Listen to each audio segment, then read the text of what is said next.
Hi everyone, Steve Harvill with Creative Ventures, and welcome to the latest edition of our Over Coffee video series.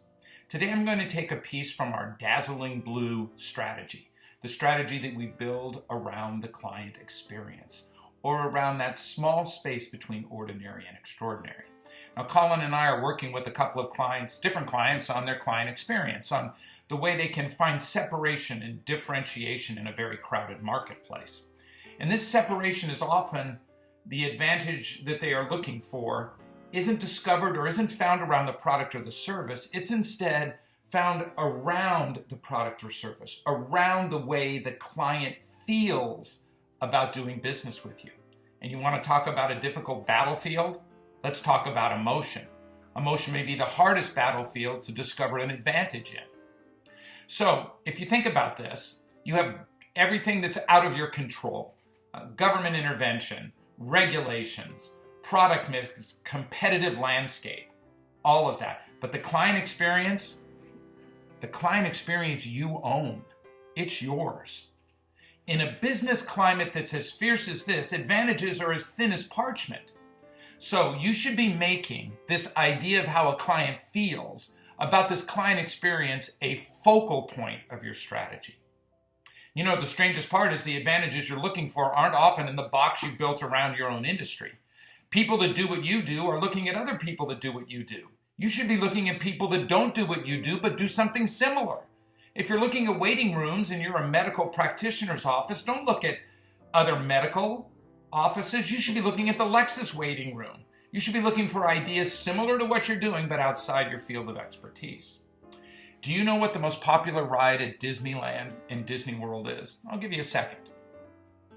It's Pirates of the Caribbean. Now, on the initial ride, on the first day, Walt got to be on the ride.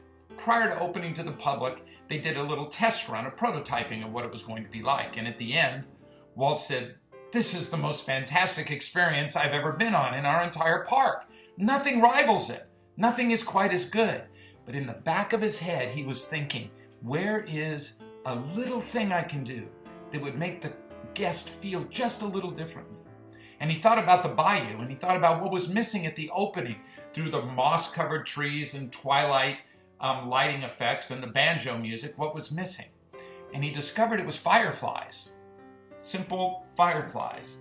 They had no fireflies. And in the bayou in Louisiana, the place is full of fireflies. So he turned to the team and said, "What can we do to get fireflies?" And the team answered, "When do you want them?"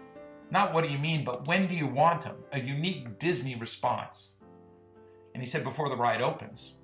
So they worked together, fixing small filaments with lights around discs that hung in the air conditioning ducts and moved like this to expose a firefly. And it changed the feel at the beginning of the ride. It started the experience ahead of all the animatronics. So how do you do that? Well, take a look at your existing client experience and map it out. Use some simple Post-its on a white piece of paper. How do clients contact you? Is it by phone? Is it by email? Do they walk into the office? How are you treating them? What can you do differently? What you're looking for is an advantage around emotion. How do we make our clients feel? So the real question is, among all the things you're doing, you're looking for leverage. And I guess the key question is, where are your fireflies? Thanks for listening. We'll look forward to seeing you next time on Over Coffee.